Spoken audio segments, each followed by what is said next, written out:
নমস্কাৰ মই ভাস্কৰ জ্যোতিপ্ৰা আপোনালোক সকলোকে সমষ্টিৰ খবৰলৈ স্বাগতম জনাইছো সমষ্টিৰ খবৰত আলোচনা কৰিব খুজিছো দক্ষিণ কৰিমগঞ্জ সমষ্টিৰ বিষয়ে বৰাক উপত্যকাৰ নিৰ্বাচনী প্ৰেক্ষাপট সমষ্টি পুনৰ নিৰ্ধাৰণৰ পাছত হলনি হৈ গল 2021 লৈকে বৰাক উপত্যকাৰ নিৰ্বাচনী যি প্ৰেক্ষাপট আছিল এইবাৰৰ নিৰ্বাচনত নাই কাৰণ সমষ্টি পুনৰ নিৰ্ধাৰণে ব্যাপক পৰিৱৰ্তন আনিলে বৰাক উপত্যকাৰ সমষ্টিসমূহত দক্ষিণ কৰিমগঞ্জ সমষ্টিৰ বৰ্তমানৰ যি ৰূপ সেই দক্ষিণ কৰিমগঞ্জ সমষ্টিৰ বৰ্তমানৰ প্ৰেক্ষাপটত এইবাৰৰ নিৰ্বাচন কেনেদৰে আগবাঢ়িব সমষ্টি পুনৰ নিৰ্ধাৰণৰ পাছৰ প্ৰথমটো নিৰ্বাচনৰ প্ৰেক্ষাপট কেনেকুৱা দক্ষিণ কৰিমগঞ্জ সমষ্টিত কিয় আকৰ্ষণীয় হৈ পৰিছে নিৰ্বাচনী যুঁজ আমি এই বিষয়ে বিশ্লেষণ আগবঢ়াম তাৰ পূৰ্বে দক্ষিণ কৰিমগঞ্জ সমষ্টিৰ বিষয়ে কিছু আমি আভাস লৈ লওঁ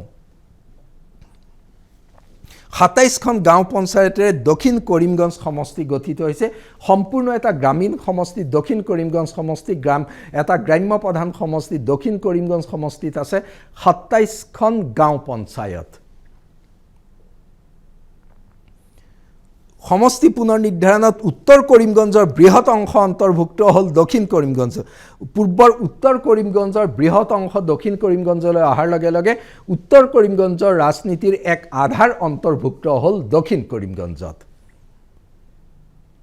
দক্ষিণ কৰিমগঞ্জ সংখ্যালঘু প্ৰধান সমষ্টি বৰ্তমান দক্ষিণ কৰিমগঞ্জ সম্পূৰ্ণৰূপে সংখ্যালঘু প্ৰধান সমষ্টি অৰ্থাৎ ৰাজ্যৰ সংখ্যালঘু ৰাজনীতি বৰাক উপত্যকাৰ সংখ্যালঘু ৰাজনীতিৰ গতি প্ৰকৃতিয়ে দক্ষিণ কৰিমগঞ্জৰ নিৰ্বাচনী ৰাজনীতি মুঠ ভোটাৰ 2,85,846 গৰাকী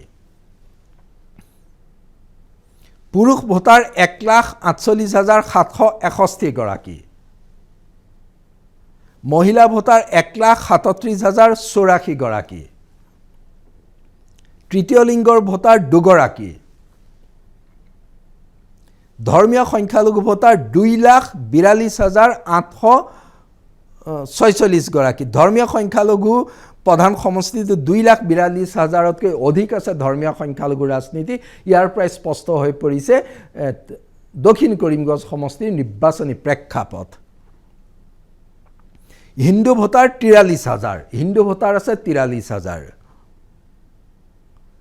সমষ্টিটোত কংগ্ৰেছৰ প্ৰাৰ্থী আমিনুৰ ৰছিদ চৌধুৰী কংগ্ৰেছৰ প্ৰাৰ্থী সমষ্টিটোত যেহেতু কংগ্ৰেছৰ শক্তিশালী অৱস্থানত আছিলে সমষ্টি পুনৰ নিৰ্ধাৰণে আৰু এক শক্তিশালী পৰিৱেশ গঢ়ি তুলিছে কিন্তু আমিনুৰ ৰছিদ চৌধুৰীক প্ৰাৰ্থিত্ব প্ৰক্ষেপ কৰাৰ প্ৰসংগৰ পাছত কিছু জটিলতা আহিছে সেই কথাও আমি এতিয়া বিশ্লেষণ কৰোঁ যে আমিনুৰ ৰছিদ চৌধুৰী হৈছে উত্তৰ কৰিমগঞ্জৰ বাসিন্দা প্ৰাক্তন মন্ত্ৰী মুক্তাদিৰ চৌধুৰীৰ পুত্ৰ তেওঁ আৰু উত্তৰ কৰিমগঞ্জৰ প্ৰাৰ্থীগৰাকীক দক্ষিণ কৰিমগঞ্জৰ কংগ্ৰেছ নেতাকৰ্মীসকলে গ্ৰহণ কৰিব বিচৰা নাই তেওঁলোকে তাৰ বিৰুদ্ধে বিক্ষোভ প্ৰদৰ্শন কৰিছে খুব অসন্তুষ্টিত ফাটি পৰিছে আমিনুৰ ৰছিদ চৌধুৰীক প্ৰাৰ্থিত্ব দিয়াৰ লগে লগে দক্ষিণ কৰিমগঞ্জৰ কংগ্ৰেছৰ ৰাজনীতিত মত পাৰ্থক্য স্পষ্ট হৈ পৰিলে অৰ্থাৎ কংগ্ৰেছ প্ৰাৰ্থীগৰাকীৰ প্ৰাৰ্থিত্বক লৈ হোৱা খুব অসন্তুষ্টিয়ে তাৰ পৰৱৰ্তী দিনকেইটাত দক্ষিণ কৰিমগঞ্জৰ ৰাজনীতিৰ গতি প্ৰকৃতিত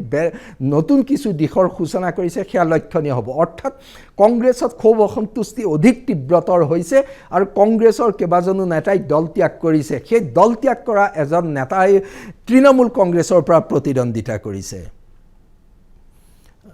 তৃণমূল কংগ্ৰেছৰ প্ৰাৰ্থী হৈছে আজিজ আহমদ খান তেওঁ প্ৰাক্তন বিধায়ক আছিলে শক্তিশালী দাবীদাৰ আছিলে কিন্তু প্ৰাৰ্থিত্ব লাভ নকৰাৰ পাছত তেওঁ তৃণমূল কংগ্ৰেছ গ'ল তৃণমূল কংগ্ৰেছৰ পৰা তেওঁ প্ৰতিদ্বন্দ্বিতা কৰিব আৰু তেওঁ লগতে বৃহৎ সংখ্যক সমৰ্থক তৃণমূল কংগ্ৰেছলৈ আহিছে অৰ্থাৎ কংগ্ৰেছৰ বৃহৎ সংখ্যক লোক তৃণমূল কংগ্ৰেছমুখী হৈছে যিহেতু বৰাক উপত্যকাত সুস্মিতা দেৱ আছে তৃণমূল কংগ্ৰেছৰ জ্যেষ্ঠ নেত্ৰী বৰাক উপত্যকাৰ কংগ্ৰেছী ৰাজনীতিত সন্তোষ মোহন দেৱ পৰিয়ালৰ প্ৰভাৱ এতিয়া অস্বীকাৰ কৰিব পৰা নাযায় তেওঁৰ জীয়ৰী সুস্মিতা দেৱৰ প্ৰভাৱ সেইকাৰণে শক্তিশালী আৰু কংগ্ৰেছত ভাঙোন আনিছে দক্ষিণ কৰিমগঞ্জ সমষ্টিটোত তৃণমূল কংগ্ৰেছে আজিজ আহমদ খান তৃণমূল কংগ্ৰেছ অহাৰ লগে লগে সেই ভাঙোন অধিক স্পষ্ট হৈ পৰিছে অৰ্থাৎ কংগ্ৰেছৰ প্ৰাৰ্থীগৰাকী ঘোষণা কৰাৰ পাছৰ পৰাহে দক্ষিণ কৰিমগঞ্জত তৃণমূল কংগ্ৰেছে এটা গতি লাভ কৰিছে। তৃণমূল কংগ্ৰেছৰ প্ৰাৰ্থী আজিজ আহমদ খানৰ এক নিজৰো গণভিত্তি আছিল। সেই দিশৰ পৰা হঠাৎ আজিজ আহমদ খান তৃণমূল কংগ্ৰেছত যোগ দিয়াৰ লগে লগে দৃশ্যপটত কিছু পৰিৱৰ্তন আহিছে দক্ষিণ কৰিমগঞ্জত। সমষ্টিটো বিজেপি অসম গণ পৰিষদক এৰি দিছে। অসম গণ পৰিষদৰ প্ৰাৰ্থী হৈছে ইকবাল হুছেইন। ইকবাল হুছেইনৰো দিশটো গুৰুত্বপূৰ্ণ হ'ব, কাৰণ অসম গণ পৰিষদৰ এটা নিৰ্বাচনী সমীকৰণ আছে, সেই দিশটো গুৰুত্বপূৰ্ণ হ'ব। কিন্তু আমি এতিয়া যদি চাবলৈ যাওঁ দক্ষিণ কৰিমগঞ্জৰ নিৰ্বাচনী সমীকৰণৰ কথা ক'ম, কিন্তু আমি চাই ল'ব বিচাৰিছোঁ, এই বিষয়ে আলোচনা কৰিব বিচাৰিছোঁ। নিৰ্বাচনী সমীকৰণ যিহেতু মূলতঃ কংগ্ৰেছ, তৃণমূল কংগ্ৰেছ, অসম গণ পৰিষদৰ মাজত তিনিটা দলৰ মাজত নিৰ্বাচনৰ মূল যুঁজখন হ'ব। নিৰ্বাচনী সমীকৰণ সম্পূৰ্ণ ধৰ্মীয় সংখ্যালঘু প্ৰধান সমষ্টি। ধৰ্মীয় সংখ্যালঘু ৰাজনীতিৰ মূল দিশ তাত সেইটো আছে। ধৰ্মীয় সংখ্যালঘু ৰাজনীতিত এই দক্ষিণ কৰিমগঞ্জত কংগ্ৰেছ শক্তিশালী আছিলে। গৌৰৱ গগৈয়ে প্ৰদেশ কংগ্ৰেছৰ সভাপতি লোৱাৰ পাছত কংগ্ৰেছৰ সংগঠন অধিক শক্তিশালী হৈছে, আৰু দক্ষিণ কৰিমগঞ্জ পৰম্পৰাগতভাৱে কংগ্ৰেছ ভাল আছিলে, কাৰণ ছিদ্দিক আহমেদ তাৰ পৰা বিধায়ক নিৰ্বাচিত হৈছিলে যোৱা বিধানসভা নিৰ্বাচনতো।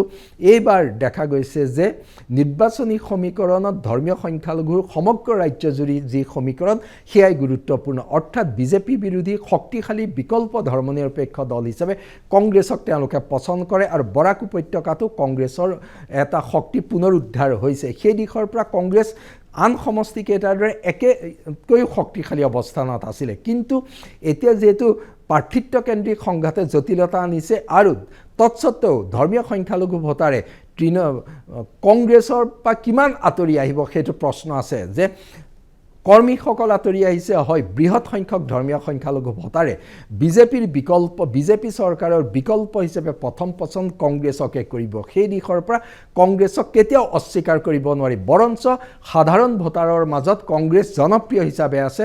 প্ৰাৰ্থীগৰাকীতকৈ দল জনপ্ৰিয়, গৌৰৱ গগৈ জনপ্ৰিয়, আৰু বিজেপি চৰকাৰক উৎখাত কৰিবলৈ হ'লে কংগ্ৰেছে একমাত্ৰ বিকল্প বুলি দক্ষিণ কৰিমগঞ্জৰ ধৰ্মীয় সংখ্যালঘু ভোটাৰৰ মাজত আছে। তাৰ লগতে নিৰ্বাচনী সমীকৰণত এতিয়া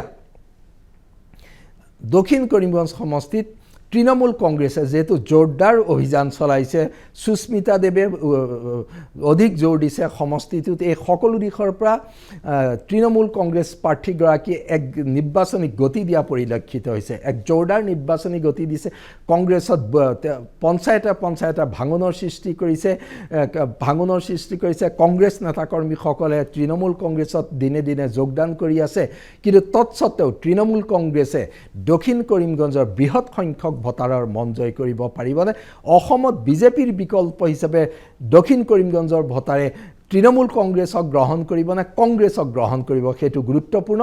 অৱশ্যে ইয়াত সুস্মিতা দেৱৰ ব্যক্তিত্বৰ দিশ আছে, আৰু আজিজ আহমদ খানৰো তেওঁৰ গণভিত্তি আছে। এই দুইটা দিশে গুৰুত্বপূৰ্ণ। অৰ্থাৎ তৃণমূল কংগ্ৰেছ আৰু কংগ্ৰেছৰ এই দুটা দিশ অতি গুৰুত্বপূৰ্ণ হৈ আছে। এতিয়া তৃণমূল কংগ্ৰেছ আৰু কংগ্ৰেছে হিন্দু ভোট যে আছে তেওঁলোকলৈ যাবনে নাই, হিন্দু ভোটৰ এটা দিশ লক্ষ্য কৰা গৈছে যে কংগ্ৰেছতকৈ হিন্দু ভোটাৰ তৃণমূল কংগ্ৰেছমুখী হোৱাৰ এটা প্ৰৱণতা দেখিবলৈ পোৱা গৈছে। কাৰণ আজিজ আহমদ খানৰ লগত কিছু সংখ্যক হিন্দু অঞ্চলত তেওঁৰ গণভিত্তি আছে। তেওঁলোকৰ ধাৰণা, তৃণমূল কংগ্ৰেছৰ ধাৰণা, তেওঁলোকে 15ৰ পৰা 20% হিন্দু ভোট পাব।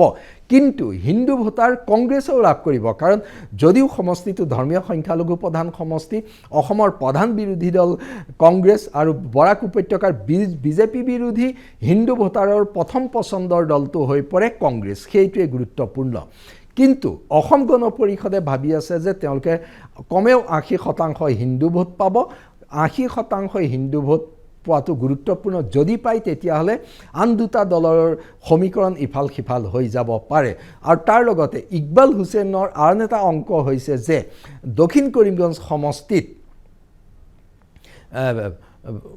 ধৰ্মীয় সংখ্যালঘুৰ এটা ধৰ্মীয় সংখ্যালঘুৰ উপগোট আছে, সেই উপগোটৰ মাজত কিছু ভোট তেওঁলোকে লাভ কৰিব বুলি আশা কৰিছে। অৰ্থাৎ যে ধৰ্মীয় সংখ্যালঘুৰ মাজৰ যি উপগোট আছে, এই উপগোটৰ ফালেদি ভোটখিনি তেওঁলোকৰ উপগোটৰ ভোটখিনি তেওঁলোকে লাভ কৰিব বুলি আশা কৰিছে ইকবাল হুছেইনে।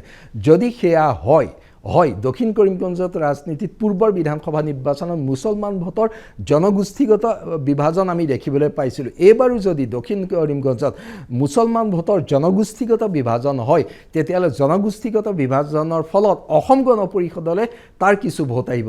সেই ভোট অসম গণ পৰিষদে অহাটোৱে নিৰ্ণয় কৰিব কংগ্ৰেছ আৰু তৃণমূল কংগ্ৰেছৰ হিচাপ নিকাচত। অৰ্থাৎ হিন্দু ভোট আৰু